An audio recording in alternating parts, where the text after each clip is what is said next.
And welcome to another exciting episode of The Energy That Surrounds Us.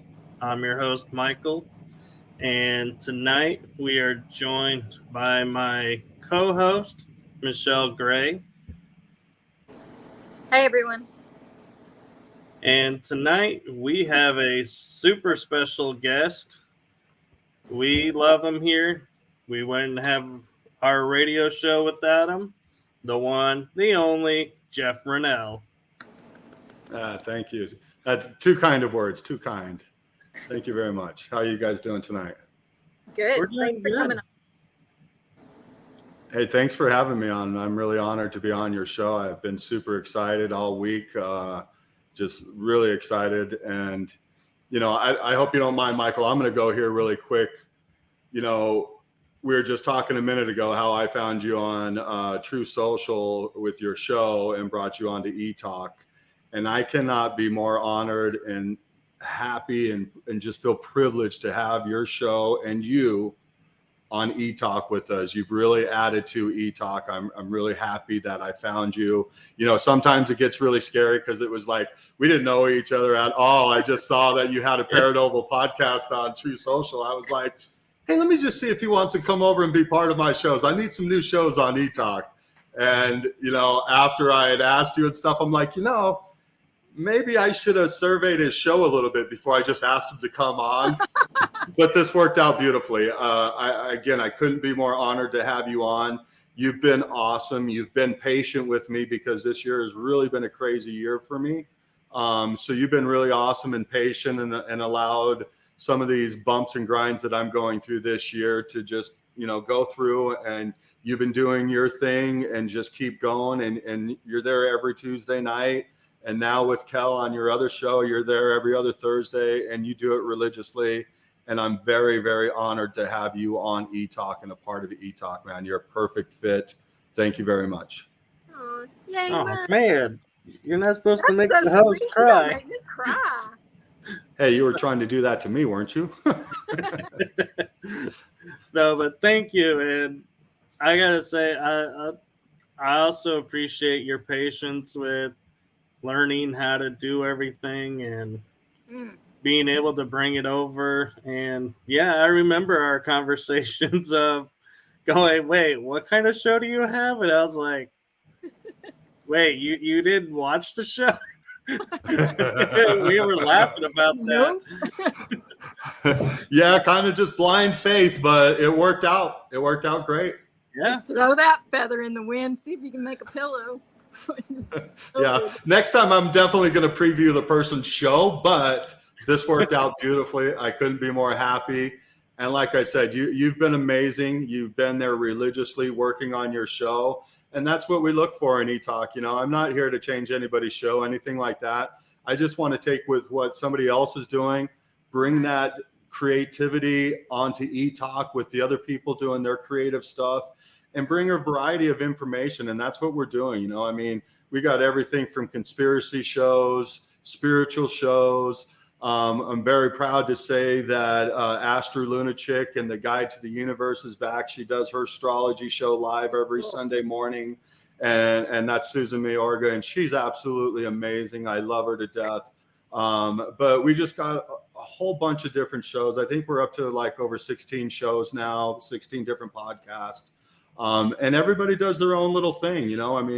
We got paranormal, we got the UFO side, we got a little bit everything that we're covering here.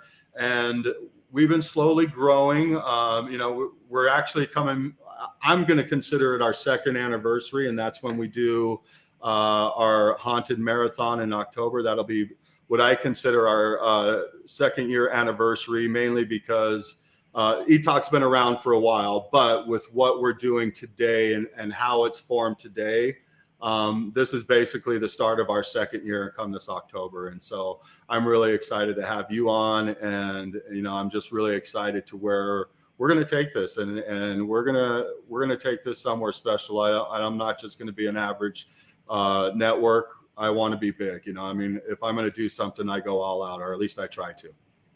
Well, and one of the things I love, and I've shared this with you about the ETalk network, is not only do we have access to the radio show, But if for some reason I can't make an episode replays. So there's always going to be an episode of the show, whether it's live or a repeat. Right. So I like how you allow us to keep that consistency so people still stay tuned and don't go, oh, well, I guess they're not on the air anymore, so move on. And so Yeah, we I can appreciate that. I can kind of explain to you how it all got started in that sense, you know. But really quick, since you're mentioning that, realize too, I mean, I think you know this, but we are live streaming on ETalk as well too. So if people want to watch the video version of this, then they can go to etalk.tv, go to our podcast page, scroll down until they find your logo. They click on there, click live stream and archives, and it'll go to your channel, and we're live streaming on right there. So if you want to watch the video, you can go there and watch that. If you're just down for the audio, then just tune into the radio station and listen to that. You know, and that's how we started, was more live stream videos. And the way we started is, I've had the show ETalk for a long time, and I'll just go from the beginning history if you don't mind. Sure. Sure. I'm a spiritual person. I've been studying spirituality my whole life, basically. But I lost everything in 2008. And so in 2000, just shortly after I lost everything, but it was more 2009. You know, my whole life, I always told myself, hey, if I could ever just stop everything and just study spirituality, religion, and all of that stuff, I would do that. That's my dream. And so when I lost everything in 2008, when the economy collapsed, I had a huge construction business back then. When I lost everything, it was like, you know, thank God I was in a good emotional state at that time. I was at my reawakening into my spiritual journey at that time. And so I was open to allow the universe to work with me and stuff. And I remember the last phone call I really had with bill collectors taking everything away from me. And I remember hanging up the phone and just going, oh my God, what has happened with my life? Yeah. But then all of a sudden, the next thought was, wait a minute, I'm free. Yeah. I have no responsibilities. There's nothing that owns me anymore. I'm totally free. I get to reinvent my life however I want to run it.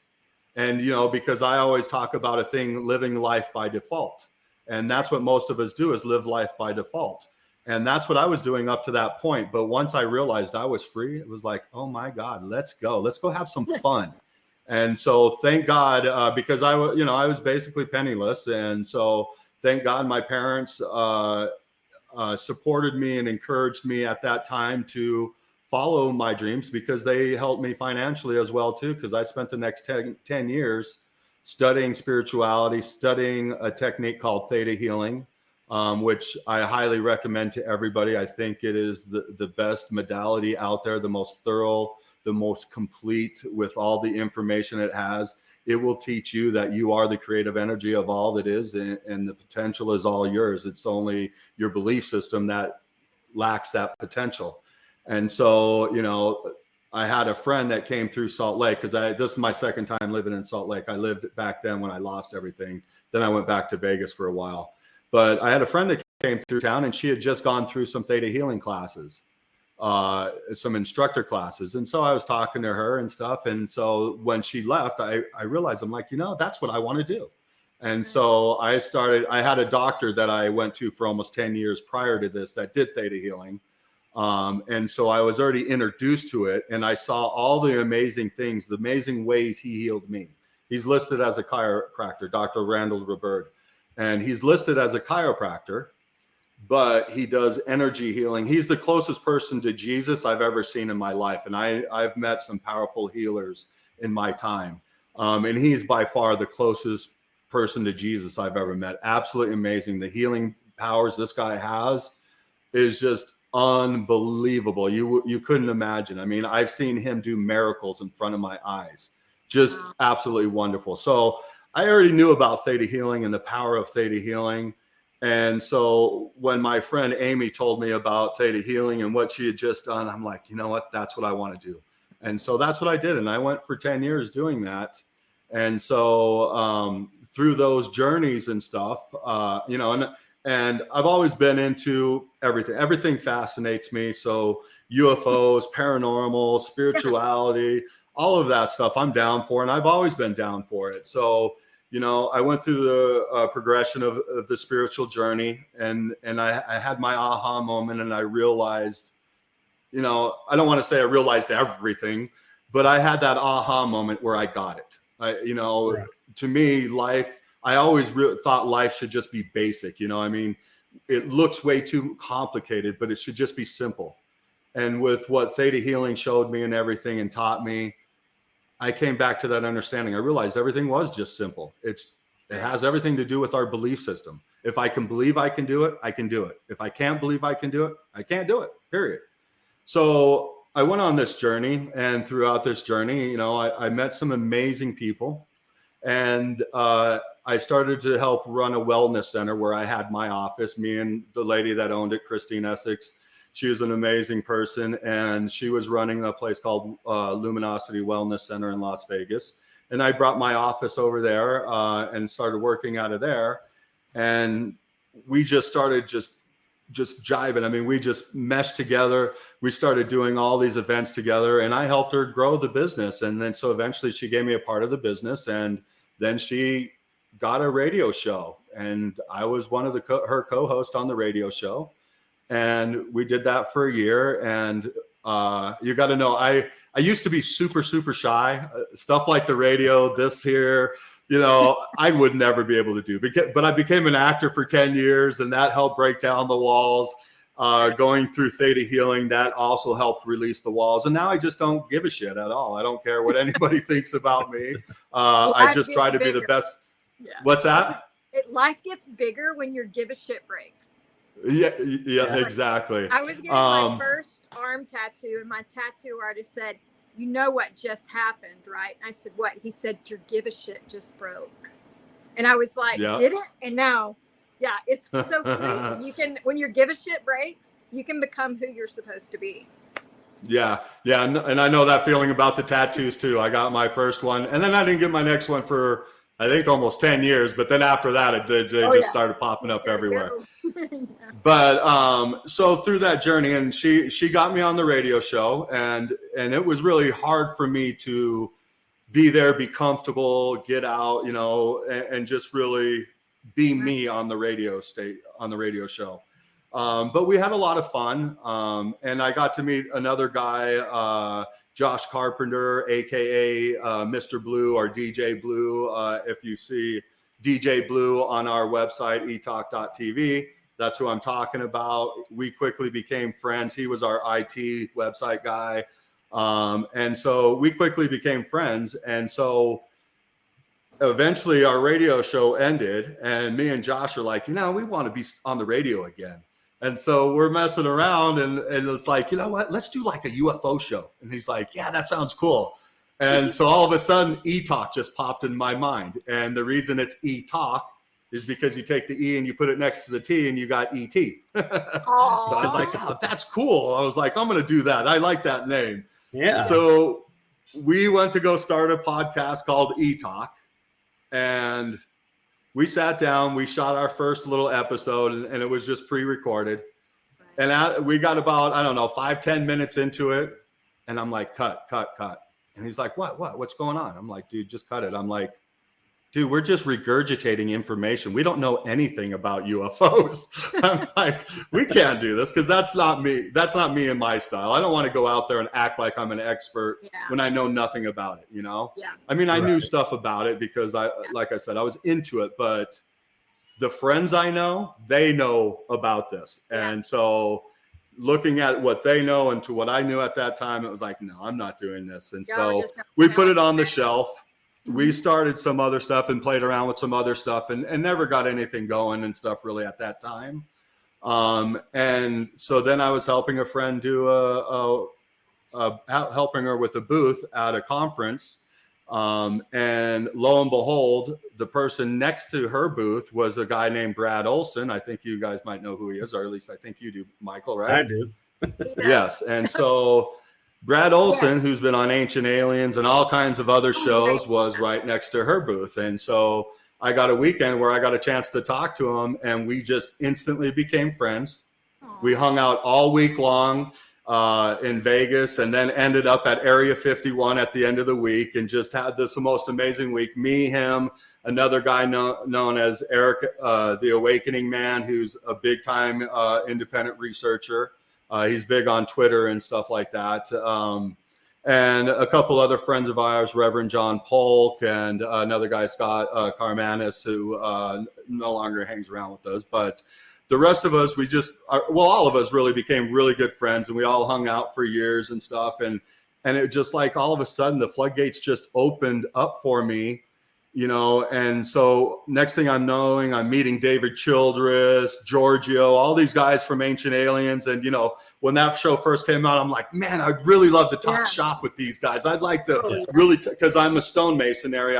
I'm a marble and granite specialist by trade. And so I'm like, dude, I would love to talk about these ancient temples and stuff, because there's no way we could do that. They had to be advanced civilizations. And I knew that way back then. They had to be advanced. They just can't go and carve this stuff on the hardest stone possible and it'd be absolutely perfect and symmetrical. There's no freaking way. I work with marble and granite. I know it just doesn't happen that way. To make an inside 90-degree corner, you just can't do that with a chisel and hammer. No. And you can't even do it with you can't slide a piece of paper through. No. Yeah. I mean, it's so amazing. And so I just wanted to talk shop and look at how spirit worked with me. And all the next thing I know, I'm hanging out with these people. I'm at David Childress's house. You know, I've been there many times. I've actually worked on some of his other homes and stuff. And so I got to meet all these amazing people. And so then ETalk was back on, because now I was learning this stuff. I was hanging out with Tom Dongo. I mean, just amazing stuff. It just went from nothing to everything when it came to UFOs. And at that time, I was actually building my own wellness center in Las Vegas. It was a little small thing. I had a nice little yoga room / classroom with a session room in the back. But really, really nice. You know, I put wood floors, everything into it, made it probably too nice, because then the landlord wanted it back because I got it for super cheap. But once they saw what I did with it, they're like, we don't want you to have it for that cheap, you know? So they took it away from me, and, you know, they kicked me out and took it and jacked up the rent on it. And so, but anyhow, when I met Brad Olson, all of this stuff started to happen. And I was, you know, deep into spirituality. I was teaching classes. You know, I was doing sessions, all this stuff. You know, like I said, I was creating my own wellness center. And as soon as I met Brad, boom, I took a right-hand turn, and I haven't looked back. I let go of the wellness center because I lost the space and stuff because the landlord took it back. And I kind of didn't look back. I knew inside, my intuition told me I'd be back into spirituality and doing what I was doing. But for the meantime, this was part of my spiritual growth. And I took off and I went. And so I started meeting the people that were around all the UFO stuff. And I started creating my own excursions and going out and doing research trips with these guys, you know, my new friends. And that's when ETalk came back. And so I started doing my own podcast, ETalk. And so when I went and got my website, it was etalk.tv, because I couldn't get etalk.com because Entertainment Tonight actually has that. So I got etalk.tv. So a few years ago, I'm driving to work and I'm like, you know, I got to redo everything. I got to revamp things, come out with a whole new fresh look, and just be different than everybody else. And so I'm like, what do I do? And I pondered it for a long time. And then one day I'm on my way to work in the morning, and I'm thinking etalk.tv, etalk.tv. I'm like, what do I do? And I started thinking, I'm like, you know what? I got all these friends that have all these podcast shows. I was like, let's start a TV website, you know, with all these different podcasts and stuff. And so I started calling all my friends, and they're like, yeah, I'm down. And so then I created the website, and with the help of DJ Blue, Mr. Blue. And so we started to create it, and it was basically just straight video streaming at the time. And then I brought in a show, Beyond the Strange, which was one of our bigger shows with Dave Cruz and Russ Bailey. I'm sorry? I know that show.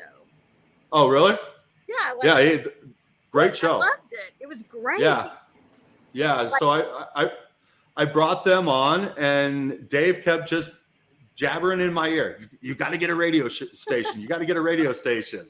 And then another friend of our, Gigi, who does the Shift Happens, he started saying the same thing. And then so just out of the blue one day, I'm like, let's do it. And so last year, it was probably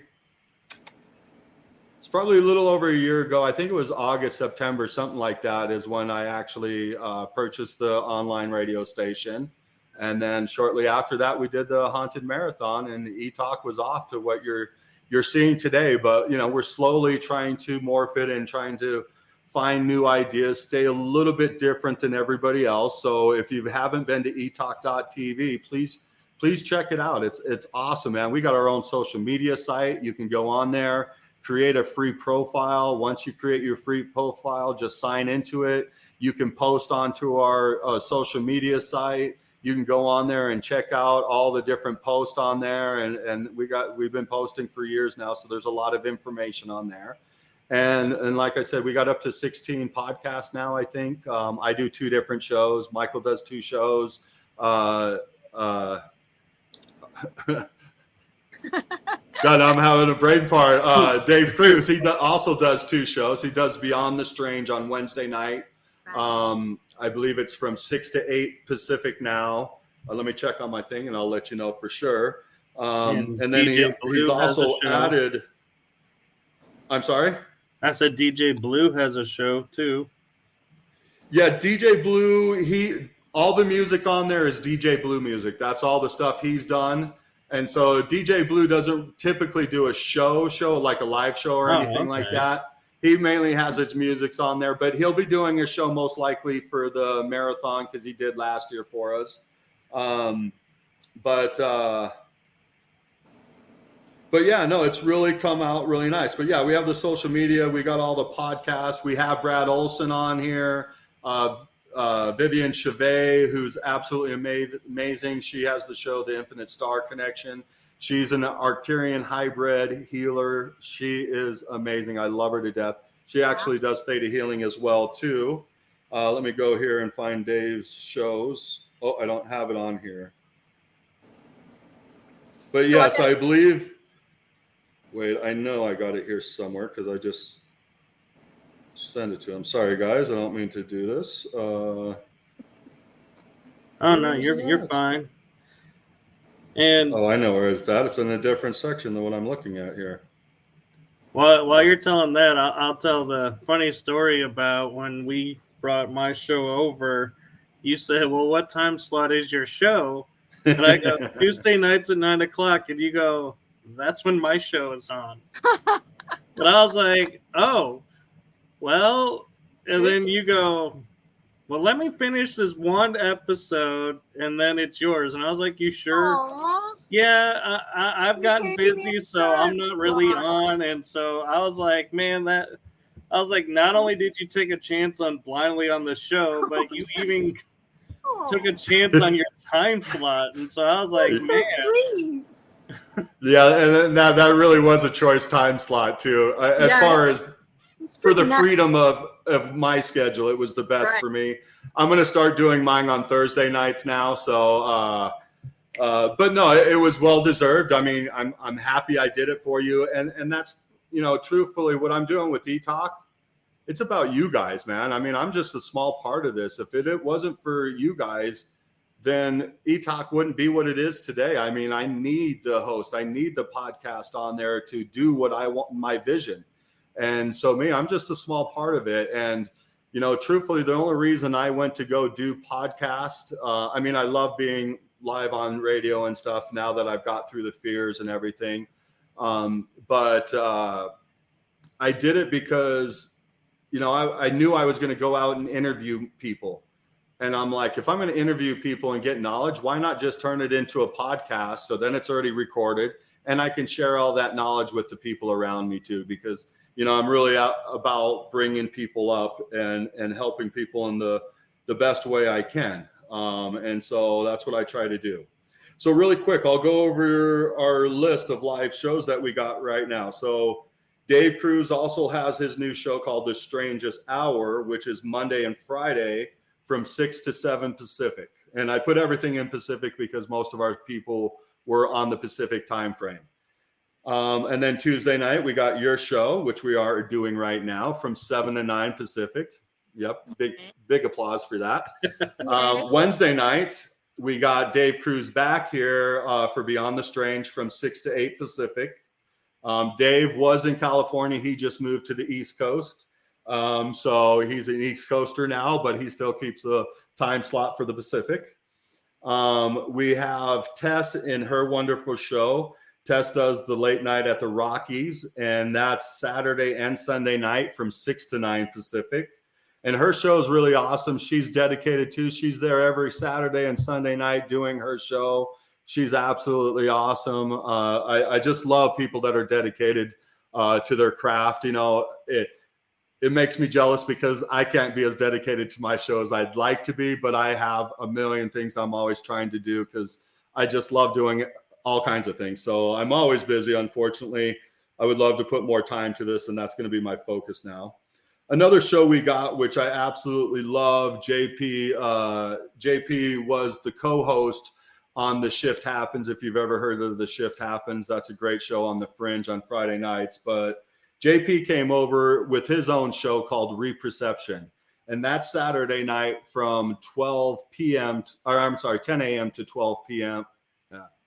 10 p.m. to 12 p.m. or 12 a.m., I guess, Pacific time. And so he ends the Saturday night with us. But his show is amazing. He's also very busy. So it's hit and miss when he does a live show. But I definitely tell you, if you don't catch a live show on ETalk Radio or live streaming, go check out the archives because his show is really good, just like everybody else. I mean, I'm really proud of the list of shows that we have. And then, like I was saying earlier, Susan Mayorga is the Astro Lunatic, and she has the Astro Lunatic's Guide to the Universe. And if you're into hearing about astrology and stuff, I recommend it. She's amazing.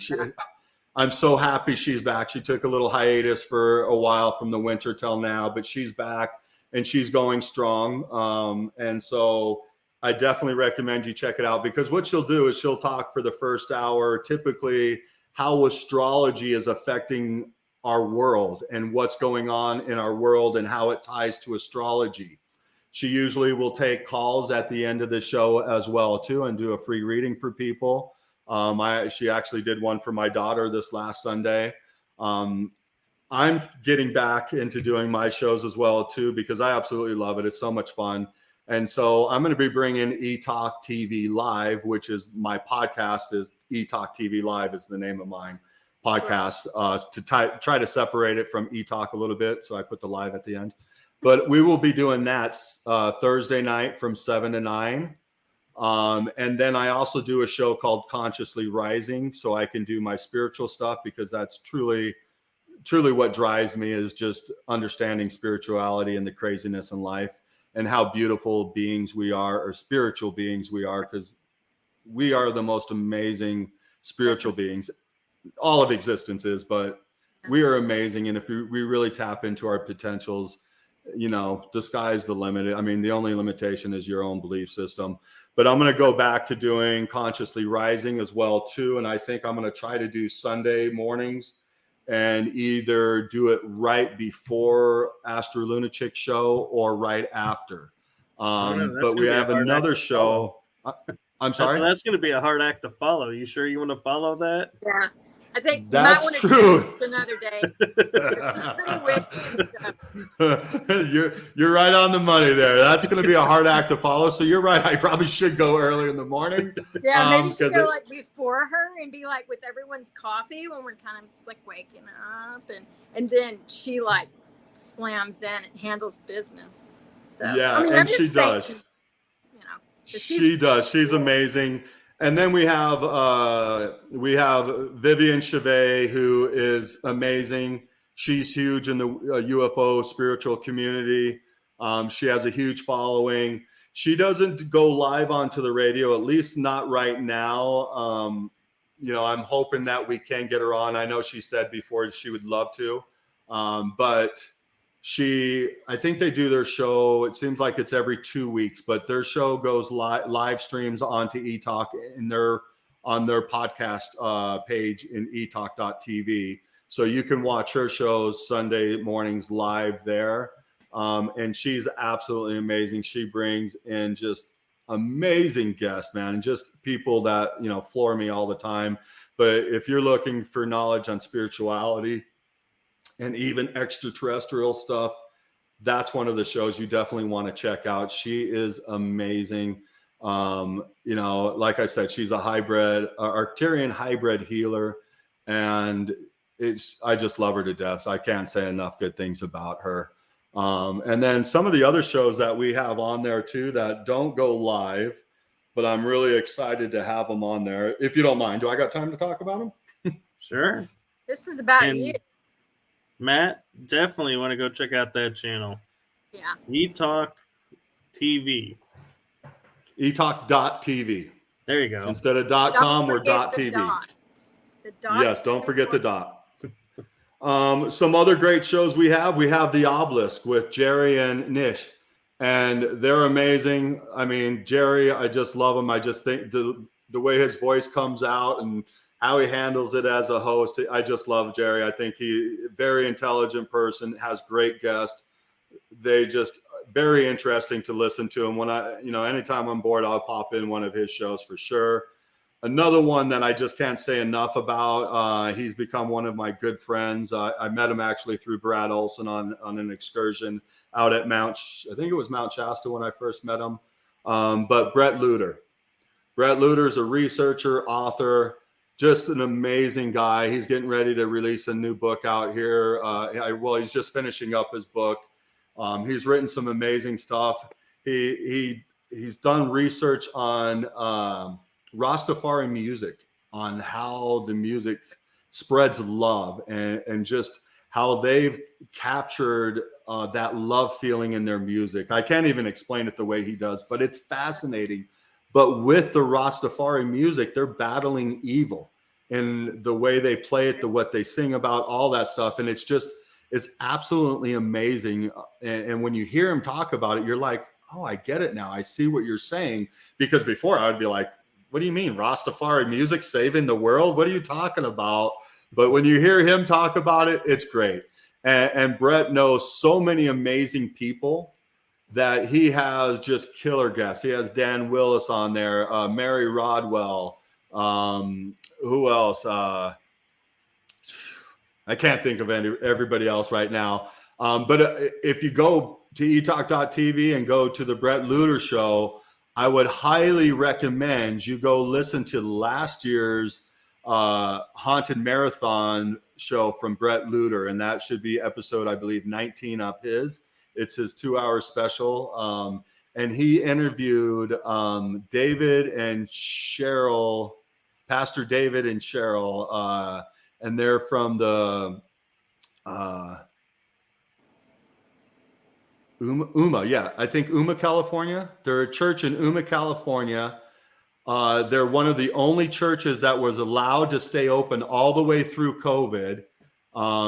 They're amazing, but David and Pastor David and Cheryl, his wife Cheryl, they have a very interesting story how they ended up with God, I'm forgetting everybody's name now. LeVay, the godfather or the father of the Church of Satan. Wow. What is his first? I can't think of his first name. I want to say his last name's LeVay. Maybe that's his first name. God, I'm sorry, I'm butchering it right now. Yeah. But they ended up with his daughter because they tried to sacrifice his daughter and left her for dead. They were doing a ritual and basically left her for dead. Somebody found her. She ended up at the church to recover, and they didn't know who they had at the time. Wow. And then, so they put it out on the news that they had found this girl on the riverside, and they knew, the LeVays, the satanic people knew who she was. And so they knew who she was and where she was at. And so they started to attack the church. and it's their whole story of how they battled Anton LaVey. That's it, Anton LaVey. They battled Anton LaVey, and they feel that they are the reason he died because they took his power away. Absolutely amazing story. Possible. You will be stuck to the TV screen for 2 hours listening to this. It is amazing. It was definitely the hottest show of the marathon, and we had some amazing shows. That it really kicked off ETalk radio in a huge way, that marathon. But highly recommend that one. So we got the Brett Luter show. We talked about late night at the Rockies. Let's see. The only other one we haven't really talked about yet, and that is Paranormal Versus, and that's your show, Michael. So why don't you tell our listening audience a little bit about your show too, because they're all amazing on ETalk. Yeah, we never hear about Michael. He hears about all of us, but he never. So let me put you on the spot and interview you, buddy. You be the Wizard of Oz now, buddy. We're pulling back the curtain. So I do co-host Paranormal Versus with Kel Ridley. She's out of the UK, and so what we like to do is look at investigators from our side of the pond and their side of the pond and see what the differences are or similarities, and just kind of look at, compare haunted history and locations and, investigations we've done. And so it's just a really cool, just laid back kind of show of just seeing the differences. And we look at all topics of equipment, UFOs, all kinds. And so that's one of the things I'm looking forward to doing with this show. The energy that surrounds us is starting to bring in some of those topics as well and broadening out the full scope of the paranormal. And one of the things I know, because Paranormal Versus, I believe, was the first show to go live on the radio. And I remember when you messaged me and said, "Hey, your show is live on is replaying on the radio," and I turned on the site and started listening to the show. Aww. And I just got this euphoric feeling of, oh my God, that's us. We're on the radio. And I'm messaging Kel and going, oh my God, we're on the radio right now. And it's like, I get why musicians now are like, yes, oh, our song's on the radio. It's like, I got that euphoria. And I love it when Jeff is so cool. He's like, whenever he's like, well, I haven't talked to you guys in a while, but hey, by the way, you're on the air right now. And I'm like, I get to go back and get that euphoria of, oh my God, it's so cool. That's cute. Yeah, and you guys do a great job. And I love the concept. I mean, what a great idea. Well, let's see the difference between what we're doing here and what we're doing over there. So I think it's a great concept. You guys do a wonderful job. Kel's awesome. And you guys have brought on some really cool guests. I mean, I've listened to quite a few of your shows. Typically during a workday, I try to turn it on and listen to, the radio station and try to listen to everybody's show and see what they're doing so I can get ideas. But just to see what's going on and because again, they're all great shows, man. Matter of fact, they're all in the ETalk chat room right now. And so, man, I just got to say hi to Dragon Rose, Dave Cruz. We got Susan, AKA Astro Lunachick. And yeah, we got quite a few people on the ETalk chat room. So we also have our chat room there in ETalk.tv. Once you sign up and create a profile, then we can bring you on as into that chat room. We actually have to get a better chat room going here at ETalk.tv, but it's always one of those slow work. It's a slow progress of fixing little technology things here and there. But I wish people could sign up and then instantly be on to the chat room. But unfortunately, the way it's set up, I have to invite people onto the chat room. So once you fill out your profile, I try to go in there pretty religiously and find out the new people and bring them into the official ETalk chat room. But when you're on ETalk.tv, that's where you want to go, is to the official ETalk chat room. We can create a whole bunch, but that's why we created that one, so everybody knew where to go. So, hey, thank you all out there, ETalk listeners, for being on the chat room. I'm really, really proud to have all you guys listening in. You guys are awesome. Love my family. I think I being the newest, probably the newest member of the family clan, so to speak, and saying it is really cool how humbling it is that you are doing the job of like probably 30 or 40 people, but yet still have the patience with us to say, yes, I know we're a little bit behind on this or that. I'm getting, I'll get it. And you just have infinite patience with us. And so I thank you for that, because I know we bombard you with questions about stuff, and you always get right back to us and you always respond. And it's like, you couldn't ask for a better network owner. Well, thank you very much. I mean, sometimes it might be a day or two before I get back to you, because I do get swamped, and then sometimes I just,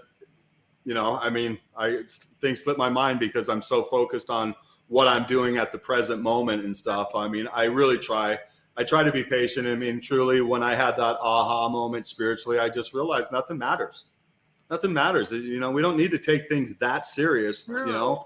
If I can't make it to a show, hey, it's my life. Let me handle the things in my life. And that's what happened this year. I mean, we really, after doing the haunted marathon last October, ETalk was thriving, man. We were doing really, really good, and we were, getting the numbers, getting everything, and really moving up there for a new network. And then at the end of the year, beginning of this year, man, life just decided to play some games with me, and just keep pulling things away from me. And so, it's been a struggle this year to stay on top of things. And that's why I really appreciate you, Michael, because you have been patient with me, because typically I like to try to get on things a lot faster. If I say I'm going to do something, I want to do it. I feel bad if I don't follow through with, when I tell somebody I'm going to do it. I like to try to be a man of my word. And so this year it's been a real struggle to do it.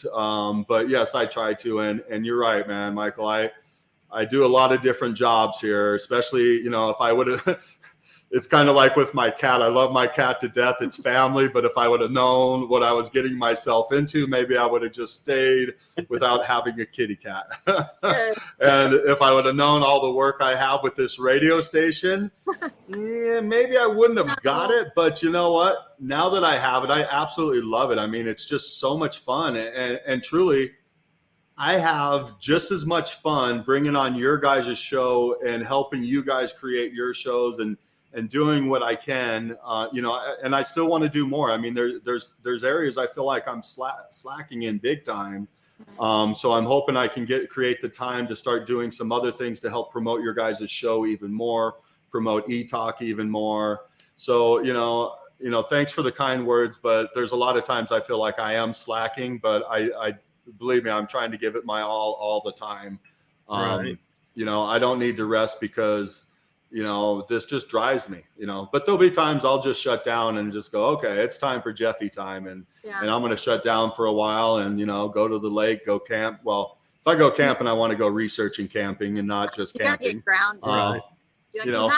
But that's my vacation. Going on research trips are my vacations, and that's a lot of fun. And, if you want to talk about, what I like to research and different things like that, we're more than open to do that, Wait, I got something here, Michael. You can always ask me questions also. So that's coming from Dave Cruz. And Dave Cruz, man, hey, thank you, Dave Cruz. Dave Cruz is awesome. I love Dave to death. Dave has been absolutely amazing, helping me put ETalk together, put the radio station together. He's been my right-hand man on this, along with DJ Blue, Mr. Blue. And Susan Mayorga has also helped. I mean, everybody's helped. I mean, I can't say I'm doing this alone. There's a lot of things that I am doing alone, the behind the scenes stuff, a lot of it, but I got a lot of great friends in this business that are helping me out as well too, and giving me advice and telling me things, because this was never my field. I didn't, I was an actor for a long time. I tried to be in a band and do rock music and stuff like that, but this isn't my forte. Didn't know anything about this until I started to do it, but I'm not scared to do things I don't know. Luckily the training I've had in my life, I'm comfortable being in an uncomfortable position, I should say. That's what some of the training has taught me to do, is to be uncomfortable in uncomfortable situations. And that was the best thing that ever could have happened in my life, because even when I'm scared, I'm just like, just do it. It don't matter. I don't care what anybody says about me anyhow, just do it. And so there's things that I've never been trained in, never done in my life. I just go do it. And, if I'm successful, great. If I'm not, then, hey, it was a great experience. I learned a lot, and I can take that information and tap it into other things. And that's kind of what I've done with ETalk too. All the things I've learned throughout my life, I'm trying to use that to morph ETalk into something just a little bit different than everybody else, and I think we got that going on here. Now we just got to get this to grow and get bigger. I'm always looking for more shows. So anybody listening out there that has a show that you want to bring on to our network, get a hold of me, and we can talk. And I'm going to preview your show first before I say, yeah, let's go. Yeah, lightning never strikes twice, people. but no, it's absolutely awesome. I have a question. Do you guys ever sit back and just realize that throughout probably ever, we're allowed to actually build a world that we all belong in? Like, nobody has to be a misfit anymore. Nobody has to eat lunch alone. Once you're grown, you're going to have to in school, because that's just the crap show of it. But like when you get out and everyone says, oh, you're going to find your people, you're going to find your village. We actually can. We can actually sit and find the people that belong in our universe. And like my mother and parents and everything couldn't have done that. And, you might find your little social circle to play bridge or whatever, but look at what we can do, guys. Like Mike and I, we talked to Jenny in Ireland, and all of these things, we're able to do all these things. We don't have to sit and be depressed anymore. We don't have to hide because we hear voices. We don't have to hide. Like I was nervous through my whole 20s, praying to God I would not have a nervous breakdown before my kids got grown, because I heard voices, not even understanding what spirit chatter was and anything. Like I was ready. If I did not have such a strong belief against medication for myself, as far as, mental things, then I would have taken antidepressants. I would have taken the antipsychotics. If I'd gone to the doctor and said, I hear multiple people at time telling me things to do and to tell other people, I would have been locked up or medicated, and my kids would have been dispersed. So this is the first time we all get to do this. Like, we don't have to do it for negative. We can build a positive world that people can be themselves and feel free to talk to spirits or believe aliens, or, actually acknowledge these things. Finally, we can acknowledge it without feeling insane or embarrassed. I mean, it's such freeing. Yeah, you're 100% right, Michelle. The times are changing, and they're changing fast. I mean, it's amazing. I mean, look at it. Yeah, it's insane. I know everybody was interpreting the Mayan calendar as saying it was the end of the world in 2012, but that's never what they said. Never. That's the world was changing as we knew it, is basically what they were trying to tell us. Yeah. And if we look back at the 2012 to now, they're 100% right. Mm-hmm. Our world has changed so much since 2012 to today, and it is changing so fast today and in our future.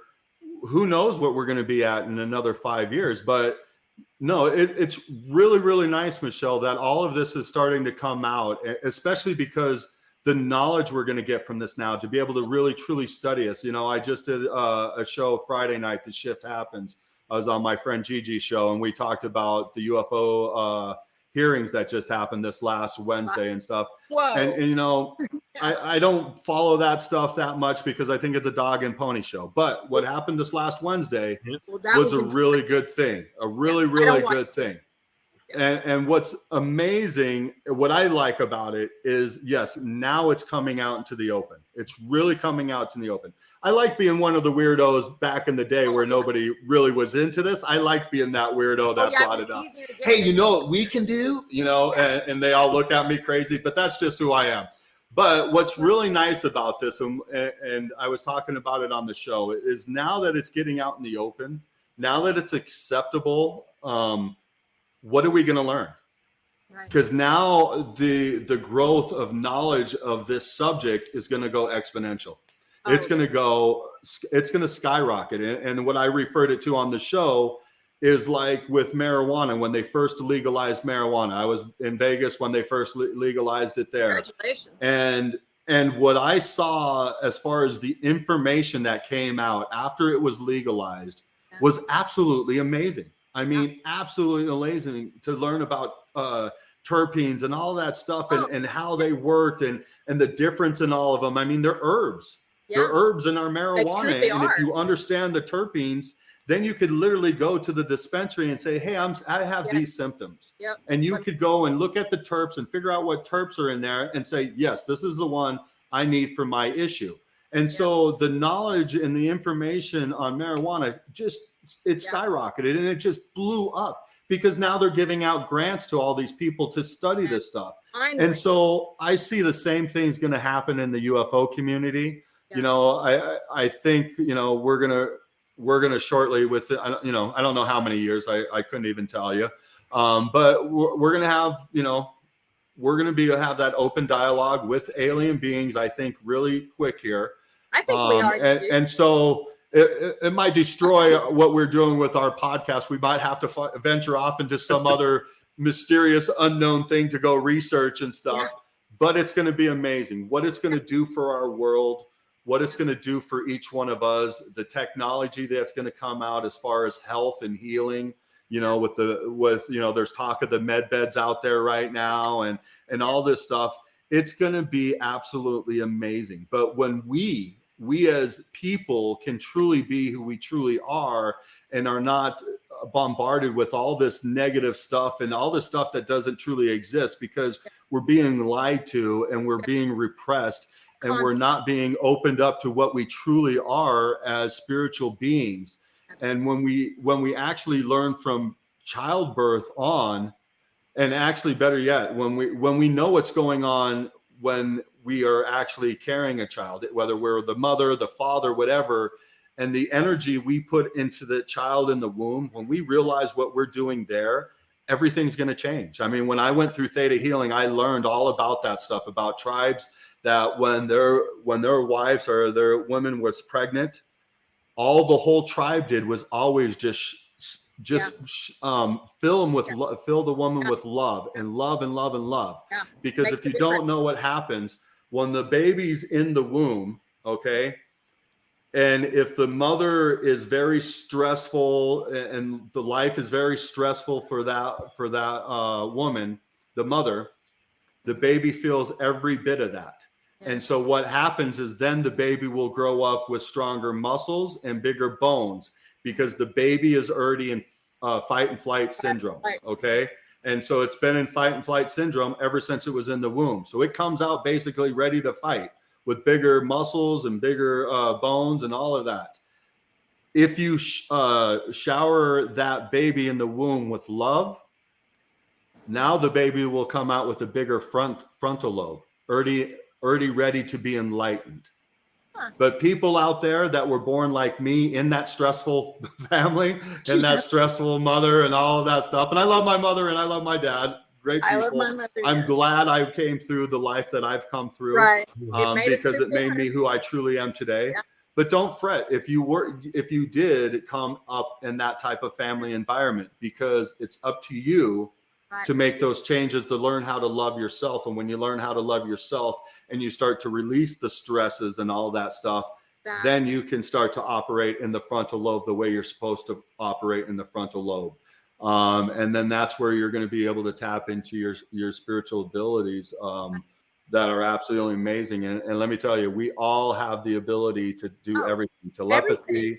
It's all been move objects, your intuition. You got to trust in that stuff, and you're going to expand and you're going to go. But it's all about loving yourself and letting go of your resentment, your hatred, your regret. What you've been taught. Regrets, your regression. You know? I'm sorry? I said, as a person who's a medium and learning into how to do all this stuff, you also have to get over the things that you've been taught. Like I was raised strict, religious, and I have to say, I'm not going to burn in hell because I believe that ancestors are leading us. Of course, they're leading us. Everybody knows it but us, because we haven't been told that ancestors lead us, because everything has been blocked for an agenda of some sort. And we won't even get into that. There's not enough time for that.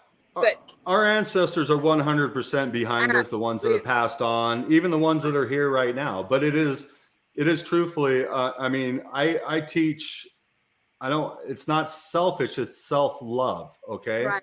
And there is and you have to realize you are the center of your universe. You take care of yourself first. Okay. Hear that, it's the same as a parent. When I'm as a parent, I have to change my energy before I come into the house with my kids. Okay. I have to be that catapult. I have to change that energy. So I have to watch out for myself first. So I got to make sure when I come through that door that I'm in a place of love, because if I'm stressed out, pissed off and everything, what do? I come on, I start yelling at my kids. I do this and that, and I make them at an edge, and I make them angry. I make them upset. And now I just was the cancer, and I spread all of this around. So it always truly is about you first. You are the center of your universe. And so make sure that you look out for yourself. Make sure you love yourself. Make sure you watch out for yourself. It is, we want to be of service, but it's not all about being about service. It isn't going to heal you to be out running around being of service of everybody, because if you have obligations and somebody asks you, hey, can you come help me do this? And you're all that love person, and you got to be there and be of service, and you go help them, but you had obligations to somebody else. You kind of just threw a negative twist into there. And what if it upsets you because you're like, oh, I really didn't want to be here. I got other obligations, but you just can't say no. And so now there's bad energy going in there. So you need to be the love. You need to learn how to love yourself and say, hey, I would really love to help you right now. Maybe we can find a solution. Maybe I can come help you tomorrow or something like that. But I got an obligation with my family right now. I got to go do that. You got to honor yourself first, and then you honor the other people around you, or at least that's the way I see it. When I learned to love myself, that's when I truly learned how to love everybody else around me. Well, you can't run a machine without maintenance. And when we're running our lives, we have to run them like machines and things a lot of times. And if you don't oil it and fix it and take a day down to where you can thoroughly clean it and do everything you need to, you break down. It's the same thing with humans. They run, and then they realize, why am I tired? Oh, wait, I can't sleep. Well, you can't sleep because you're so dang tired. Your body doesn't know how to stop. Well, and we can run, but we have to do it in the right way. If we run, and we're in stress, then yes, we're going to get tired. We're going to get fatigued. Right. Our mental capacity is going to go down, everything like that. But if you can stay on top of things, you can stay in that blissful state. You can just keep going. That's truly what happened to me. I can say this year, I'm on that thin line right now going, okay, I'm about ready to get really stressed out here. But I just take that time to remember who I am, what I am. Right. Where you and that everything's perfect, man. Everything is absolutely perfect the way it is right now. Even if everything's hell, everything's perfect, because in that hell, that is part of my lesson, my spiritual lesson to learn. And so it's up to me in that hell to be able to step back and go, wait a minute, what is this learning me? What is the most positive experience I am getting out of this? What is the love I'm getting from this? And it's up to me to learn that. It isn't up to anybody else. It isn't up to you guys to tell me. And you can't tell me because it's not you to see it. It's me. I mean, as a theta healer, that's the one thing I loved about theta healing. As the practitioner, I'm not there to tell you what's wrong with you. I'm there to help assist you in looking into yourself to find out what you see is wrong with you, because that's the only thing that matters. Don't matter how I perceive you, because my thoughts could be all screwed up. And so I can see you in a screwed up way because I'm screwed up. And so it's not about me. It's about you. For me, it's about me, but for you, it's about you. And so as a practitioner, you know, that was the great thing with theta healing, is just, I'm here to assist you. What do you feel is wrong with you? And that's what made it so easy. I didn't need to know anything about you. And it's easier for me when I don't know anything about you, because then we could just sit down and have a simple conversation. I'm like, what's affecting you today? If I could help you change anything in your life today, what would you change? And you know what? That's always going to be the thing that needs to be changed.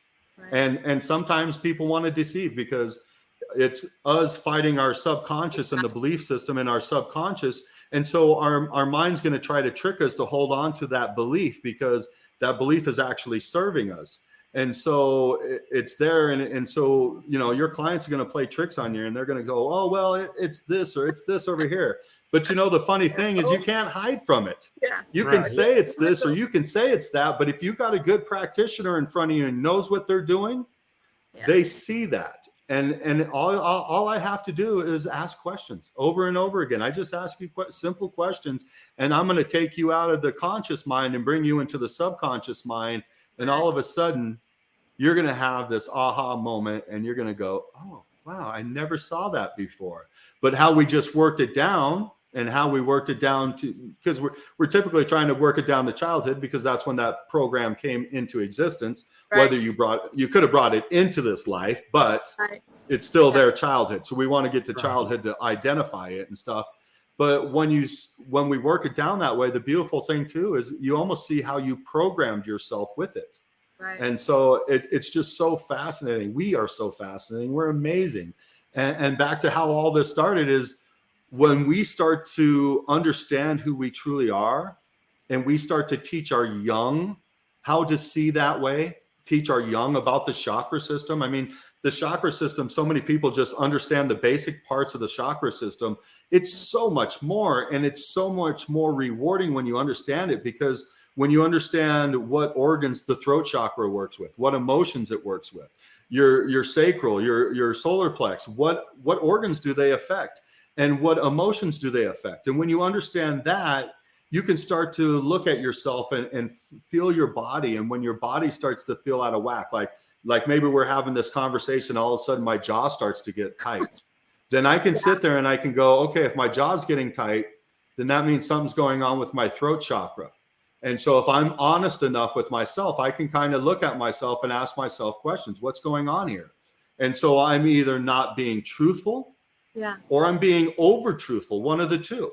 And so if I'm honest with myself, I can start to identify with that and change my energy in that moment and start to make myself the way I need to be, the way my spirit should be. Because the thing is we come into this world with this spirit that is one way, right? And our parents, our siblings, our aunts, uncles, all of our relatives, friends, they're trying to teach us all their beliefs, but they're not our beliefs. They're their beliefs. And typically they're the beliefs, they're their ancestors' belief that passed it all the way down. So it's up to us to be able to figure these beliefs out that don't truly belong to us. They just served us because they were there for a learning experience, and they were there for the soul to learn and grow from. And it's such an amazing thing. And it's like once you start to understand this, then negative things aren't negative anymore. Problems are not problems anymore. They're learning lessons, and they're the best gift that the creative energy of all that is can give us. Period. Hands down. It is the best gift you can get to struggle. You don't have to struggle. Suffering is a choice. Okay. Suffering 100% is a choice.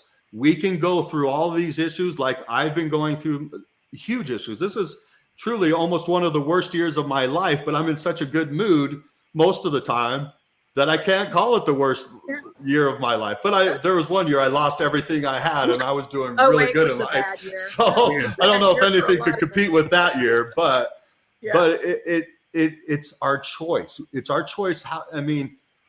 The creative energy is going to give us experience. It's our choice how we handle, how we're going to deal with that experience. What kind of emotions are we going to get pissed off? Or are we going to just say, okay, well, let's see where we're going from here. And that's what I'm doing. There's nothing you can do about it. And one of the things I love is coming from the metaphysical, background, being raised in that, is like you're saying, if you're starting to feel angry in the middle of, say, a swimming pool, my reaction isn't to go, oh my God, I'm angry. It's my reaction is, what around me is making me angry? Is this even mine? This may not even be my anger. And so it's like, why am I picking up on this? Why am I? And so you ask, it's like you're saying, you ask yourself the questions that drives it too. And there's a peacefulness that comes with going, you know what? This isn't my anger. I don't need to take it on. There's no problem with me saying, hey, this isn't mine. Yeah. I send it back and let it go and just be you. And it's like, just because we feel something doesn't mean it's ours and doesn't mean we have to take it on. Well, but and you don't have to honor that feeling either. Well, a lot of people aren't like Michael and I, though. They don't know that they have the ability to pick up other people's emotions. So they're just peed off all the time, but they're hanging around angry people listening to angry music. You're not going to be able to, you can't go jump in a bucket of water and not understand why you're wet. I mean, if you're absorbing all these people's energy and you're putting yourself in negative areas, you're going to be negative. You're going to have no choice. We're going to sponge it up. And they don't know that that's what they're doing. So they just think that they're being. It's also telling them something right there. But most of the time, we're so into something, we can't see it ourselves. And so that's where, as a practitioner in Theta Healing, where we help assist people hopefully see certain things like that. But what you're talking about there, Michelle, being an empath like that, and I know a lot of amazing empaths that are so tapped in that way that they can't even be around a session room. I remember I was doing a crystal layout class, and we were doing it at my friend's house, and she's an amazing empath. Yeah. But she's too tapped in. She was never there the whole day, but she came at the very end. Her husband was there with the class with us, and she came at the very end while we were doing all the sessions, and then she had to leave because she could feel everything.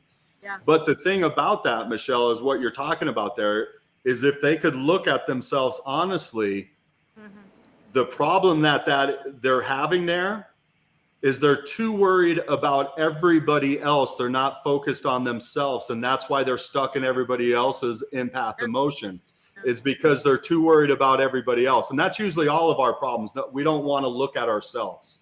We don't want to look inside, and that's where it's like, I don't want to make fun of them, but I kind of do. I mean, I think it's kind of funny. I mean, in the spiritual world, you got a lot of people running around going, love, love, love, love, love, love, love, love, love. Oh, let me serve you. Let me serve you.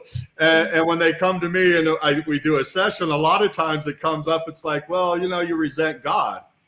I don't resent God. I love God. I do God's work. Well, why do you think you do God's work? Yeah. Because you resent God and you're trying to prove your love to him. And so they go overboard with it. And so it's just really amazing. And so by our actions, if we're open and honest with ourselves, but it's usually, I mean, even me, I have a hard time seeing a lot of my junk until it happens enough. But it's hard for us to take a look inside. And so some of your biggest issues, you typically want to go get somebody to help facilitate you so you can bring that out and you can see that. And sometimes they just have to say, oh, it's, you're having a hard time here, and then you can take it even further from there. But it's really amazing. We're an open book. The way we express ourselves is an open book. I mean, I can read people so easy. I've done it my whole life, but now that I've had the training I have, I mean, it's just amazing. I mean, it's just like people start talking and it's like, oh, I see your issues, because it comes out with how we talk and what we do. My issues. Yeah, and you know what? I'm not saying that I got my own issues too, people. So it's not like I'm saying I don't have issues and everybody else does. No, I got my bullshit just as much as everybody else does. We all have tremendous issues, but don't get overwhelmed with those issues, because the thing you need to focus on is when you are having the same issue reoccurring over and over again. Those are the things you need to look at. Those are the things that are ready to be taken care of, ready to be healed and moved out of your energy field. And that's why they keep coming up over and over again. You know, a lot of times you'll hear people going, well, I got a new boyfriend or girlfriend, whatever, and they're just like the last one. Yeah. Well, why are they just like the last one? It's because you're there to learn a lesson. And if you didn't learn your lesson in the first relationship, you're going to bring in the same energy basically into the second relationship, and you're going to have the same issues unless you start to learn.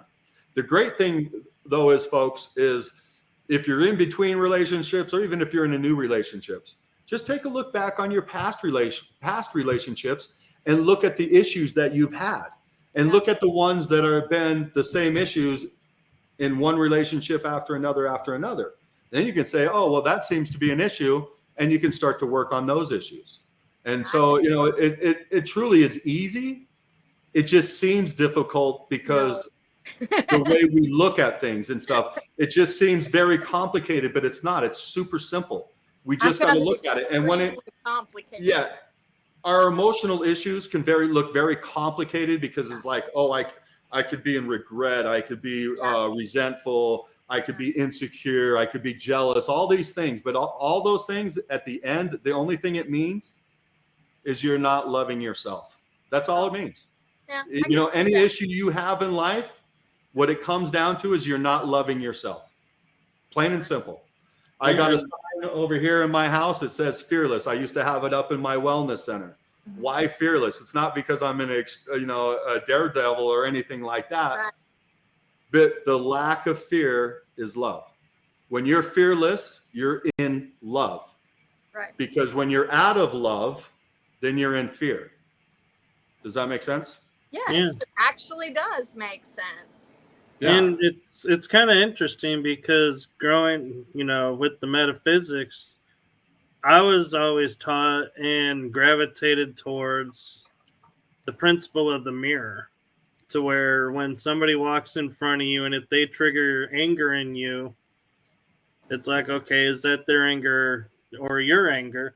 But then another person walks up to you and triggers anger over a similar situation. It's like, wait a minute, these people are marrying something I'm not liking, and what they're marrying is me.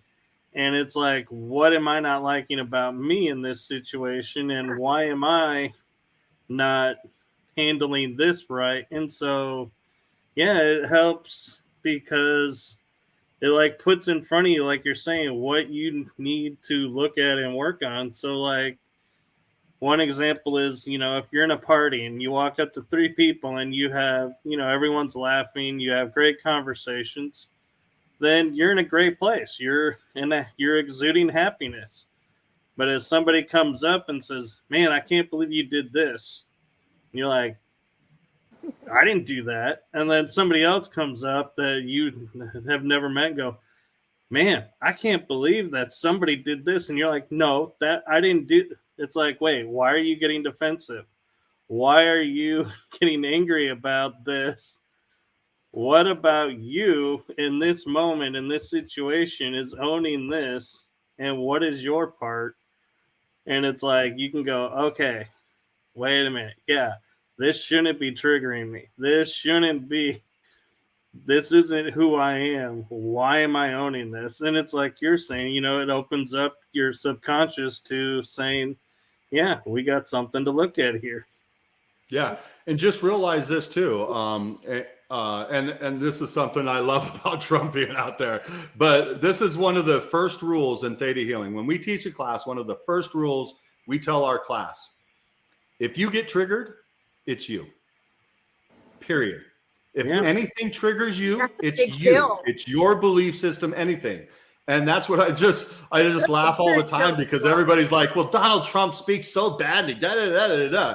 And I think it's awesome because we were getting way too politically correct, and we still are way too politically correct. Because if I say something that offends you, I might be an asshole, probably are, but you still need to look at yourself, because if you got offended, it is something within you that got you offended. Because I'm going to tell you what, the more I learn to love myself, the less anybody could ever offend me. You know, you could walk up, call me an asshole, whatever, and I'll just be going, I don't think I'm an asshole. All right, whatever. See ya. You know, it's up to you to take it in. I mean, but if you feel triggered, you need to do some work on yourself, because it's something within you. There's a program within you that took offense to that. Like, I'll say one thing that always got me triggered is if somebody called me dumb. You know, because a lot of times I felt dumb because I didn't really, we moved when I was really early, like when I was in the first grade, we moved across town and stuff. And so the teacher put me in the lowest reading group when I was in the highest reading group. And so I just was like, I got bored. And so I didn't do anything. And so that was one of my things in the back of my head. I felt stupid. You know, I got called stupid almost my whole childhood and stuff. So there's points, and even today, I mean, I don't have all the programs worked out of me. So there's times I've been in situations where I did feel dumb. And so then but I could identify it at that point and work it out. Go, well, I'm not dumb, dummy. But back in the day, you could call me stupid, dumb, and it would trigger me right away, because I felt self-conscious about that. And so it would trigger me right away. And that's a good example of that. So you got to realize, if you're getting triggered out there by something, it's you. It's a program within you. So how did you need to identify and change? I'm sorry? How did you fix that? Like me, underachiever is my trigger. If they say it, it's done. Like, this game is over. So how did you break that? Like, yours was dumb, mine's underachiever. So I did it through ThetaHealing, and truthfully, with the programs I'm talking about, are the programs in the subconscious.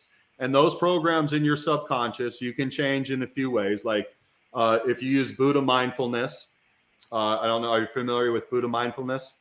Yeah. That's doing the same action, basically 21 days in a row to reprogram the subconscious. Okay. Yeah, I didn't know that's what it was called. I knew it takes so many days to that's wonderful. That's wonderful to be able to do Buddha mindfulness and be able to create a new program. And that's all you're doing. You're creating a new program, but you still got the old one there. And it's sitting there dormant. Okay. So as long as you can stay focused on your new program, your new positive one, life is great.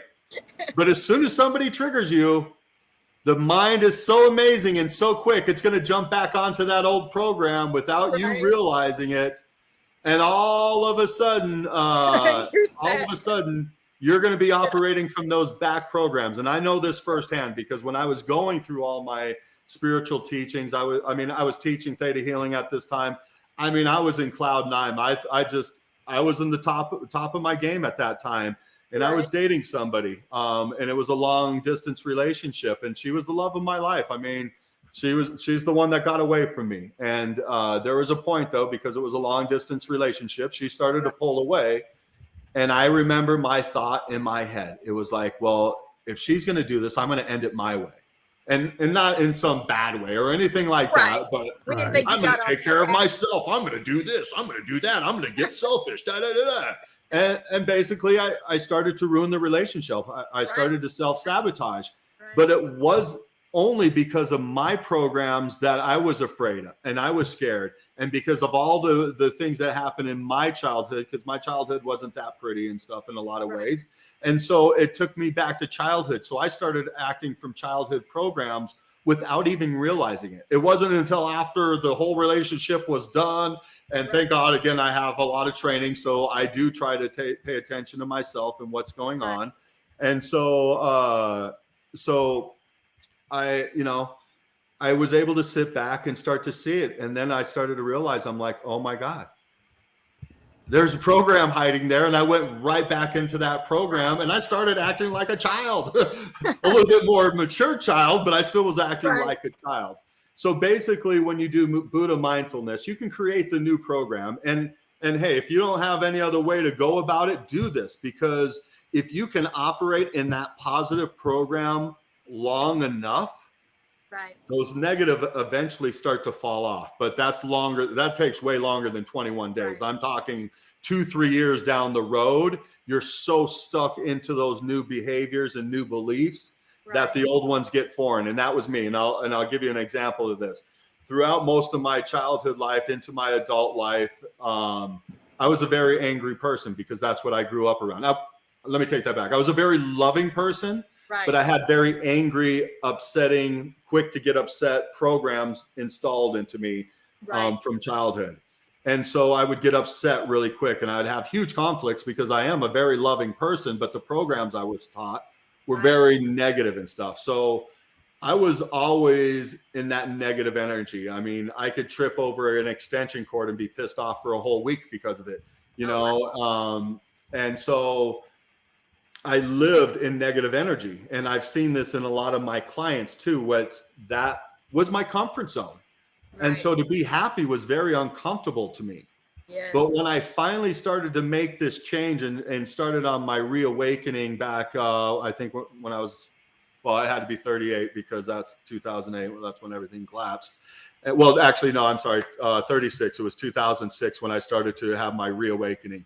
And so before that time, I was always really angry, and that was my normal energy. I didn't know any different. Right. I couldn't tell any different. I just went from one extreme to the next, and it never registered in my head, never at all.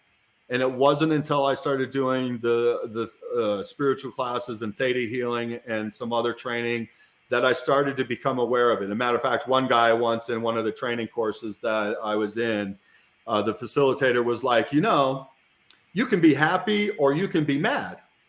And never in my life, I'm 35 at that time, and I never in my life have I ever heard that or even thought of it or even realized that. And I was like, excuse my French, but I was like, what the fuck did that guy just say? Yeah. I'm like, it's my choice? I'm like, really?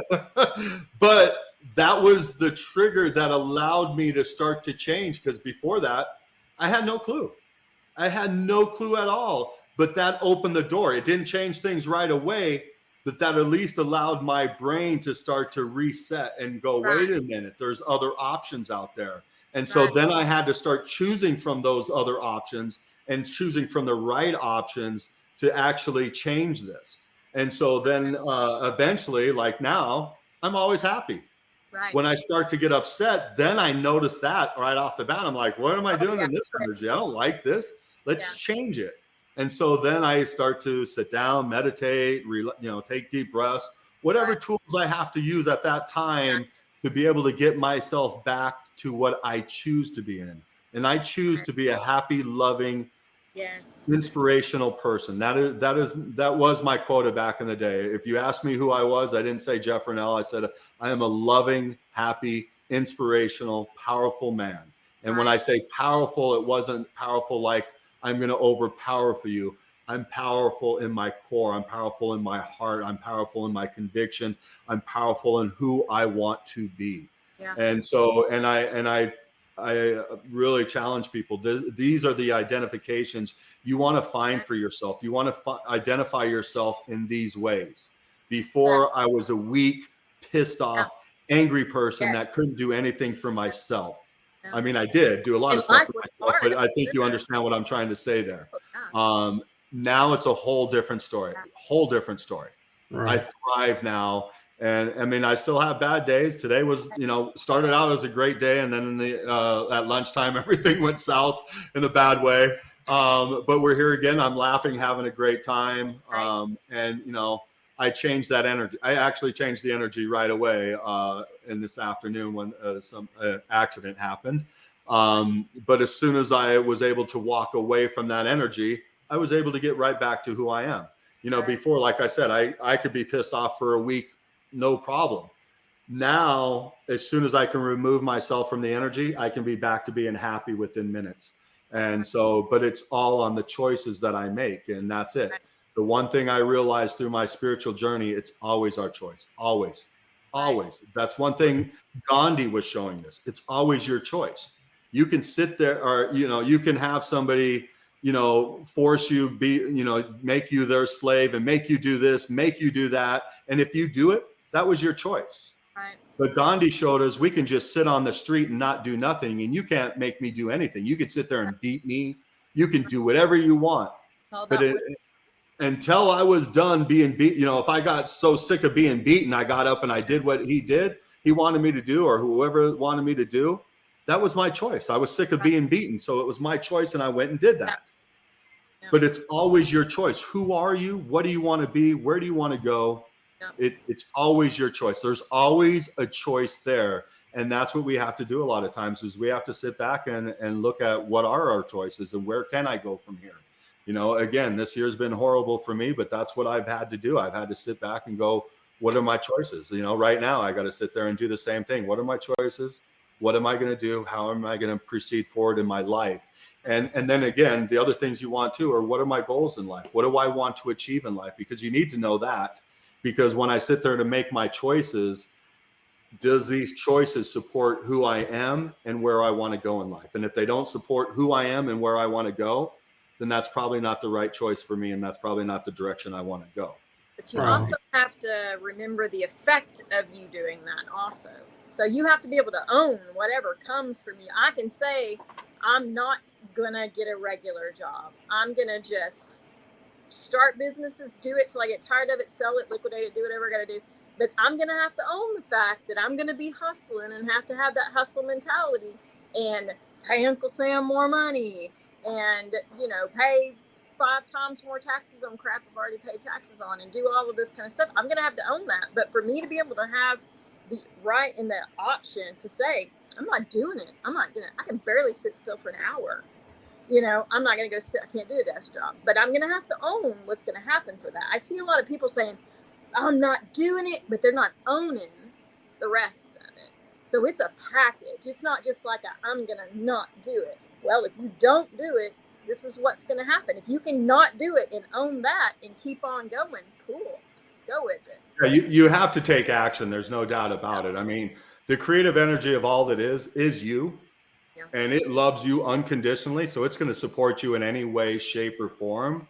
But you have to take action. You have to do it. When you're manifesting something, you can manifest it. You can put that out into the energy and stuff like that. Put it out there. But if you don't take action along with it, it's a dead manifestation. Right. So many people are sit there and go, Jeff, when am I going to find my soulmate? And you read their energy, and you read their energy. They're in right now. And you can say, okay, well, you're going to meet a soulmate at this time because you're reading the energy they're in at that. You can have more than one. Right.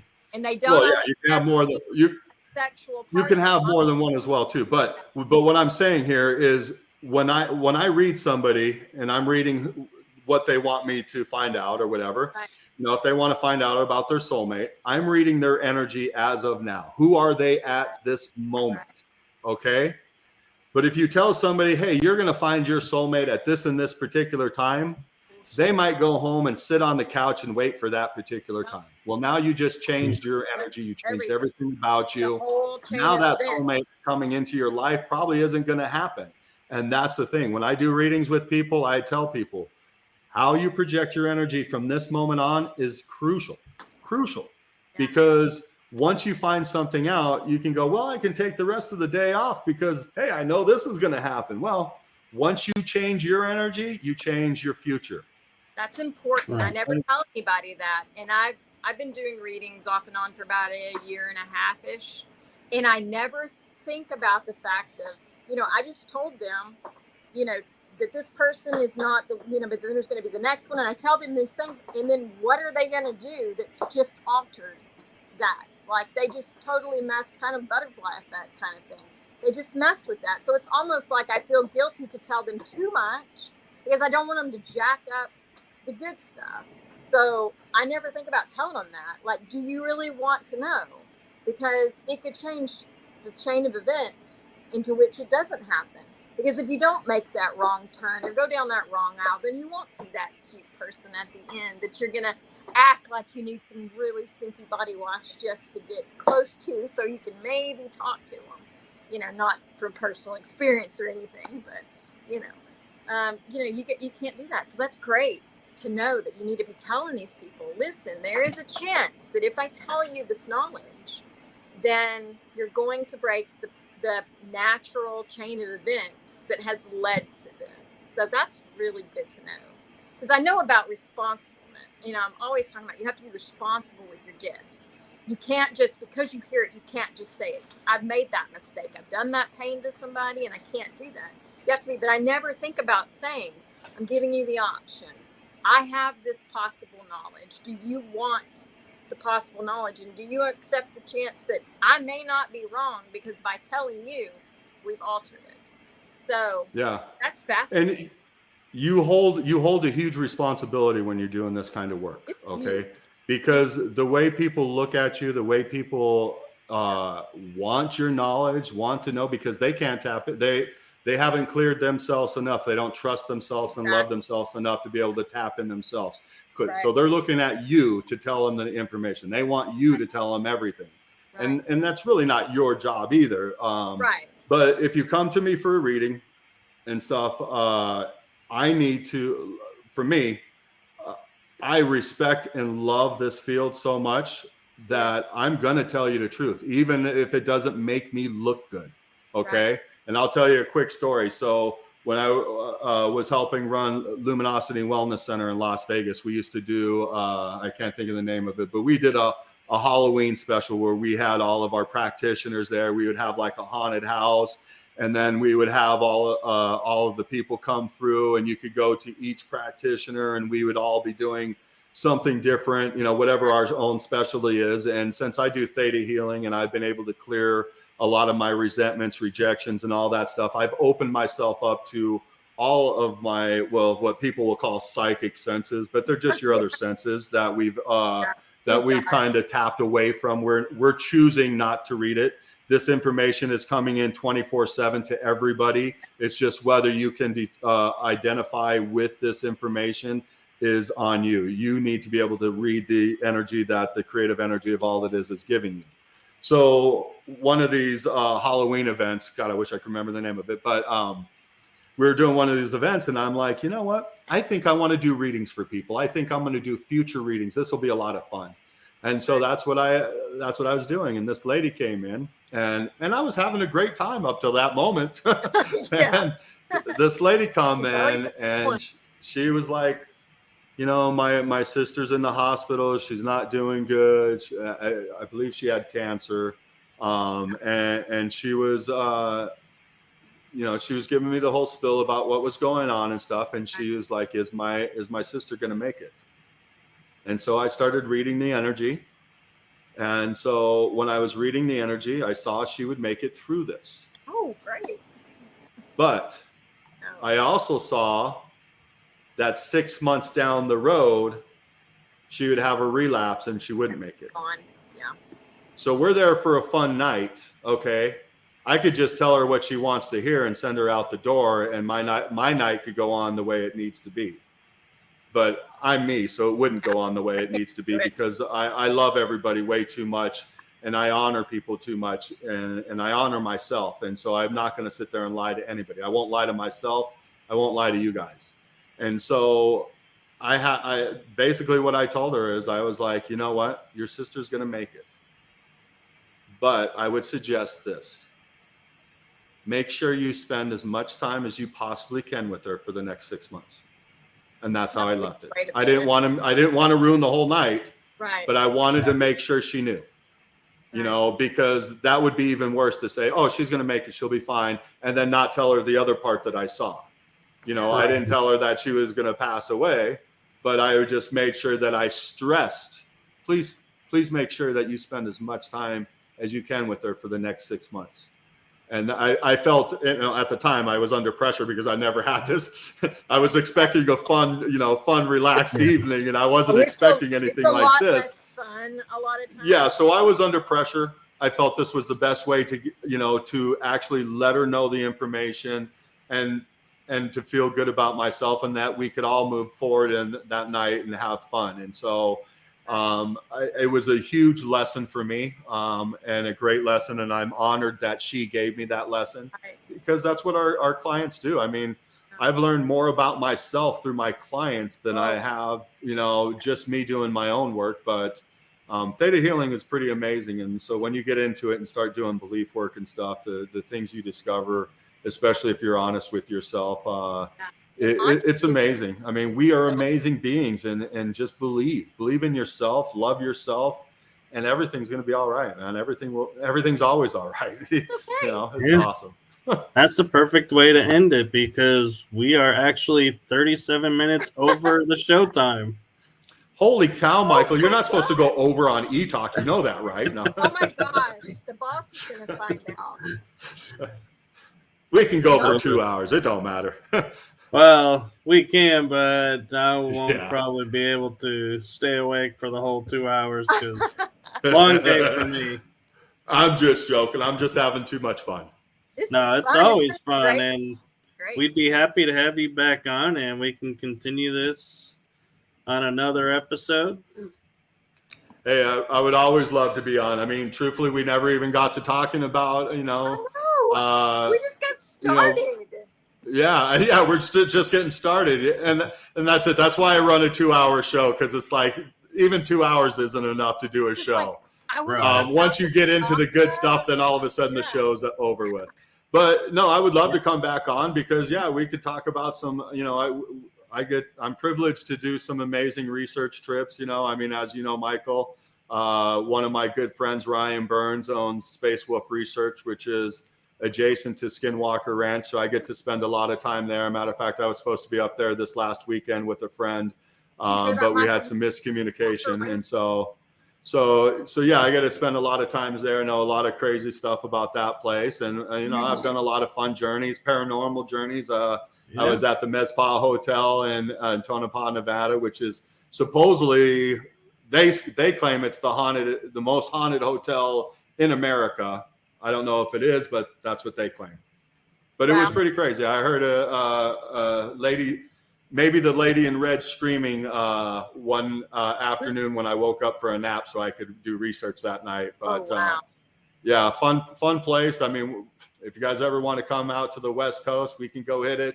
They invited me back, and they said we could go back there, and they would open up the doors at midnight so we could go in there and go into the basement. I walked across the street and met the bartender across the street. It's an ancient bar. And so he was like, hey, you think, because I was asking him, hey, what do you think about the Mezpa? And he's like, hey, why don't you come back tomorrow and come into my basement, and I'll show you some orbs and haunted stuff there. I'm like, I'm there. So we got a lot we can talk about. And I definitely want to bring you guys onto my show as well, too. I want to find out about what you guys are doing. So, let's please do some more. Awesome. Yeah, definitely. And so definitely stay tuned for part 2 for the research side of Jeff. We'll call it. Yay, Jeff. Well, all right, awesome. Well, I can't thank you guys enough for having me on, man. What a great time tonight was. Yes, it was. And let's see. So next week we have Jody Hully Breckenridge. I hope I said her name correctly. She's with the History, Haunts, and Legends in Jefferson, Texas. So stay tuned for that episode. And thank you to everybody in the chat group. I'm sorry we didn't get to all the questions. And thank you to Michelle for guest hosting with me. And Jeff, as always, thank you for allowing us on the network. And thank you for coming on.